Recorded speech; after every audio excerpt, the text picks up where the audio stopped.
Resurrection Man number 6, written by Dan Abnett and Andy Lanning, art by Fernando Dagnino. We left off last issue with Mitch coming back to life in the hands of a doctor who delivered him unto Arkham Asylum. So this issue picks up basically as a bottle episode. It all just takes place in Arkham. We don't deal with any of the side characters. It's just Mitch basically trying to convince these people to let him die so that he can prove what he's saying. Which, of course, is an issue in a mental hospital. But regardless, we see, I think it's like a board who's like deciding his fate, or basically going down his assessment. And they're saying how he was brought in. He's said his name was Mitch Shelley. Apparently all the Mitch Shelleys in the U.S. are accounted for, which seems a bit strange to me, but whatever. He doesn't have any sort of fingerprints. And they think he might be a metahuman, but all they know for sure is that like he was leaping off of balconies trying to kill himself. So they have to put him under heavy dosage of drugs so that way he doesn't. What they don't know is that heavy dosage of drugs is not allowing him to focus enough to use his current power set, which is something to do with like electricity or something. So yeah, he's kind of screwed. Catch-22 here. We see him trying to break out of the grip of some guards, and then this larger guard named Fletcher comes in, and he tries to go after Mitch, and Mitch just leaps over the edge of one of the balconies, but of course there's a safety net there to catch him. So the board makes the conclusion that he has to be kept in his own separate section permanently under super heavy dosage of drugs, so that way he's not a threat to himself or others. And as he gets thrown into the cell, Fletcher, or is it Fletching? The fat one, whatever his name is, Fletcher. He basically threatens Mitch. He's not a good guard. He's not a good guy. And he's like, oh, you really want to keep this up? You're going to get thrown into the bin. That's where we keep the real messed up people. You want to spend the night with Scarecrow? Didn't think so. Shut up. So on a certain night here, they just show that the bat signal's going off.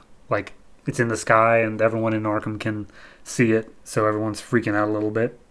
Mitch is still just trying to concentrate and figure out what he can do. And he realizes he has to do something drastic in order to get someone to kill him. So the next day, getting lunch, someone hands the bowl of steamy hot oatmeal to him, and he's like, too hot, and he throws it in the guy's face, and it just starts like a prison fight. Fletcher knocks him out, and he's like, all right, well, you're going to the bin. We're putting you with the other loonies. Let's see how you like it down here. And it takes a day or so, but when they put you down here, apparently they don't give you your meds, so he's finally able to start thinking straight. And we see who I can only assume is a villain I'm just not familiar with, named Sumo, has essentially bribed Fletcher into giving a free pass for him to escape. Like he's gonna pull the lever and cause a mass breakout so that Sumo's able to escape.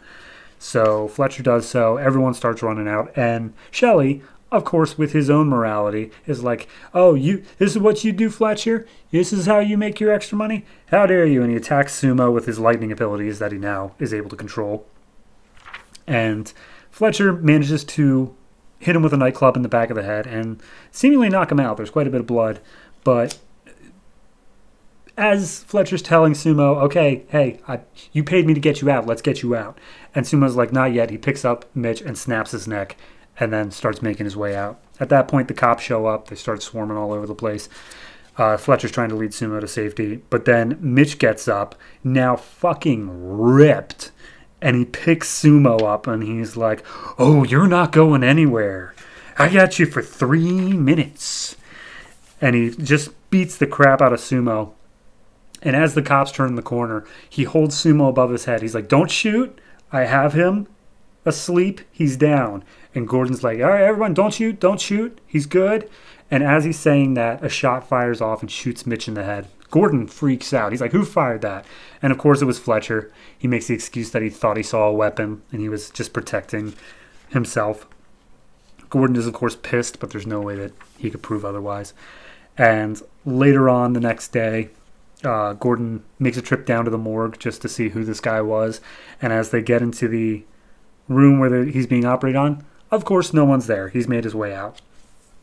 Then we see that Fletcher got medical leave with a full day, or full pay and workers' comp, and he's just got a trip to the Bahamas planned. He's living the sweet life, especially because he made it out with his extra money.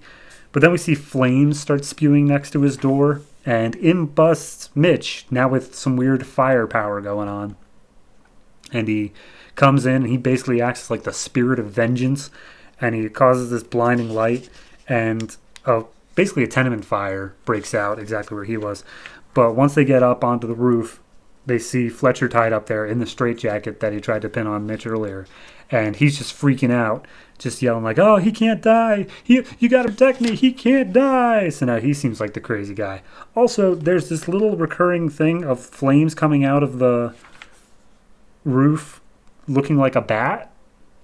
Like, Batman's not in this, but they are in Gotham. I don't know if that's supposed to be a motif, but it's there. So if that comes back up. I enjoy this issue. For being a bottle issue, it's definitely something that is well done. Like, I'm usually not a fan of things where it's just, okay, let's stop the story entirely and then just go do something else.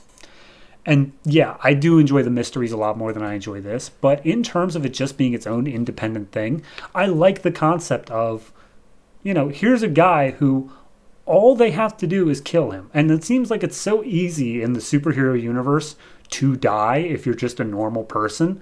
But then once this guy actually wants to, you see just how difficult it is, especially in a place like Arkham that is designed at trying to keep you safe technically. So yeah, I don't know. It's an interesting diversion, and I'm liking how they handled it. I'm hoping we get back to the main plot soon with the mysteries and the angels and all those people. But regardless, I'm down with the short little diversion just to have some fun. So overall, I'm going to give this one a 7.5. I very much enjoyed it. I would highly suggest checking out Resurrection Man as a whole. I think there's still one more issue in this trade, but as it stands, it's very good. So yeah, check it out if you get the chance.